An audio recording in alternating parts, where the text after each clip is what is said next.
Because everybody knows the potholes.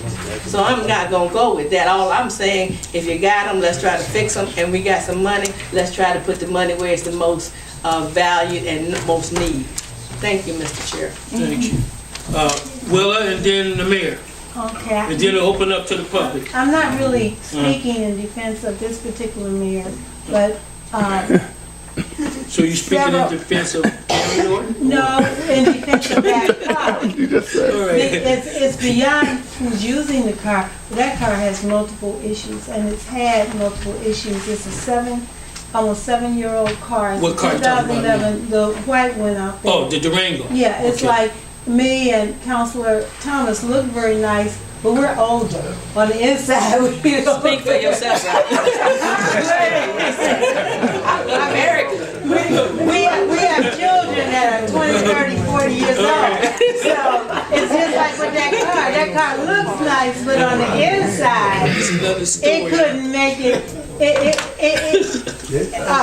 The lady in the wheelchair that was running from the police that time from Windermere, it probably couldn't catch her. Okay. Well, I'm going to open up to the public, and I just want to say our issue, and I'll say it one more time, is the streets. Brother Smith, I think you agree with this. Zaki, Kareem, you guys are over here. Coy, we need to do something. I was up in your area, same issue.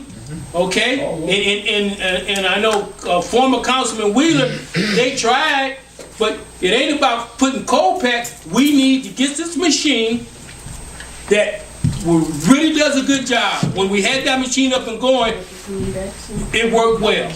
Okay, so baby, just hold on for a second. Bally, I'm sorry, it's not on you.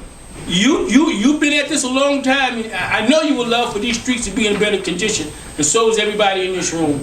So, Calvin? Oh, okay. I'm sorry. As I was saying, you're here in reference to police cars and not the potholes in the streets and things of that nature. That is not under your auspices. That is under the auspices of the But city. you got to drive through the street, Old Mace. Okay, go ahead. Just finish. All right. So, yours is cut and dried. You want 3 vehicles. You want one for, I guess, with no markings on it. The other 2 will have markings on it. And I agree with their pothole, but as I said, that's not under your purview. That is the responsibility of the city and the city council, what have you, see that those funds are allocated and see that those potholes are taken care of. But dealing specifically with you as a safety as far as the police is concerned. I agree with the 2 cars, 2 policemen, 2 police cars. And I agree with you the fact running over these chuck holes, and former Councilman Mildred Brewer used the word ditches. That's what some of them have become. It's tearing up the cars. I have spoken to the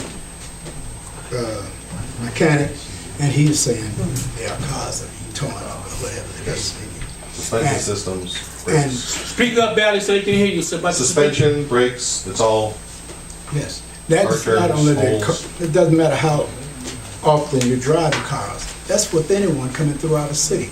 Right here on Euclid and Grassmere, I see what they call hubcaps and everything else, you know, because there's a big hole in the middle of the street, just like that. But so you're doing your due diligence when you are driving the cars. But I am going to throw this caveat in there. I see cars all the way out in Warrensville and everywhere else. police cars? There was one in Jonga County today. No, East Cleveland Police Car. Yeah, it was in Jonga County today, Oh, it was? picking up a prisoner. Yeah. When you see a car outside the Yeah. city, chances are it's an officer going to another city to pick up someone who's got a warrant here in East Cleveland. Domestic violence, 2 domestic 2 violence today. warrants. Jonga County Jail, Well, right 47 now, miles away from here. I understand what you're saying, but it wasn't nobody in the car. But the police They officer, might have been en route to go pick someone up. No, Or they went and met with someone to drop someone No, off. he was headed back. But when you see, when you see a police car outside the city, get the number off the car, call the on-duty OIC, and say, hey, Lieutenant or Sergeant, I see police car 3126 in Warrensville Heights. What's the deal in there? The OIC is going to go, it's on its way to Bedford Heights to pick up a prisoner, or it's on its way back, or go, you know what? I really don't know what it's doing there. The great thing is, we've got GPS on all those cars. The other great thing is all the officers are wearing body cams. And they're supposed to be on when they have any interaction with citizens. But what I'm saying to you. But wait a minute. I hear that more often, and it's like, well, then ask the question, why is an officer in Twinsburg? Believe me, if one of my officers goes somewhere, if they leave the city to get food at Chipotle, and I don't know about it, that officers, their knees are locked in my office. Well, I'm not casting those aspersions on you. You, as an officer, we go way back, or what have you, but that's not what I'm saying. This car, and the cars I've seen, was headed back into the city. Didn't have nobody in the car, but that one person. I don't have an answer for you. Okay, that's all I'm saying. I'm just saying that. I'm not saying that's what's tearing them up, but that also added some mileage on them. But I do agree that maybe we should get 2 cars, but not because I don't even know whether you're going to even get any. Be honest with you, because why I'm saying that. Let me just say this. Let me just say I'm not taking that on you. Let's listen to me. Let's hear me. Hear me out. Hear me out, baby. It's not to me. It's not, it's not. Okay, What I'm saying. 10 years, Bailey, it's fine. okay, baby. Well, we know each other. But what I'm saying, I'm not 100% sure that anyone has gotten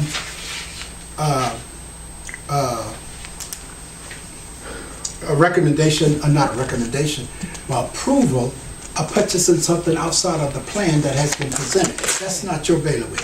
I'm talking about the people sitting up here. That has, you can say, Lord, you need to call them, but it's just sitting here, because they have to get it, and it has to be in a public meeting. It's not no outside, or we got it, what have you. I've heard that before, and there's no reflection on you. I've heard that before, and the commissioner told, you cannot deviate from the plan. That was not in the plan. And then this is no reflection on you, it's a reflection here. And when anytime that they go spend money outside of the plan, they have to get approval from that commission. And so I don't know whether we're going to purchase anything that we have. And I'm not here to try to convince you to do it. Oh, I'm not saying that to you. I was just telling you, don't get your hopes built up that they're going to purchase some cars or anything. But your suggestion, Mr. Mays, that you can live with 2 cars. That's what you're saying, right? Yes, I'm saying that, and I'm also saying this, that this council, you don't let anyone usurp your authority. Right. You, and I'm just talking about you don't have to get permission if the mayor does this and that. You speak through legislation, and the only thing he can do is either veto it or whatever, and you override his veto and it still become law. That's your function. You don't have to get up there. Hopefully we're going to deal with it tomorrow. Okay, Calvin, because I want to end this meeting at 8 o'clock. So Calvin, Irby, you guys, and I got one other thing about the polls. There's another thing. I don't know no one for the service department. I didn't. Isn't Antonio Marshall with this? Oh, maybe you can speak to the. But come on, Calvin. Okay.